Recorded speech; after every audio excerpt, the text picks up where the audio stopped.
Okay, so let's talk augmented reality for a little while. Yeah. It's been coming on. We all think it's very cool, very techy, but how do we actually use it as marketers? Yeah, so it's interesting. So what you want to be thinking about is mobile, and as marketers for the last 100 years, we've been trained to think about siloed channels.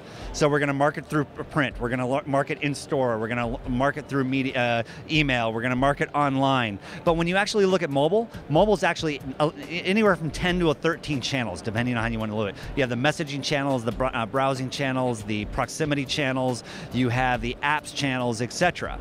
Augmented reality sits within one of the apps channels. It allows us to download this piece of software to the phone to then essentially create a heads-up display and superimpose context over anything that we may happen to be looking at. And there's two ways to look at it. Superimposing points of interest and elements over the world that I'm looking at now. A la Yelp. A la Yelp or a la Lair or the related points of interest services, or changing the nature of the screen and then actually immersing myself into that environment. More like what Somo did with Audi. I could download an augmented reality experience with an Audi car.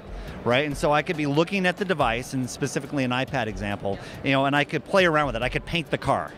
I could move it around, but then more importantly, I could actually get into the car, right? And then once I put myself in the driver's seat of the car, I can then touch anything on the dashboard. And if I looked over my left shoulder like that, I'm now looking in the back seat of the car. So they're actually created a 360 immersive experience for me to actually be interacting with that device.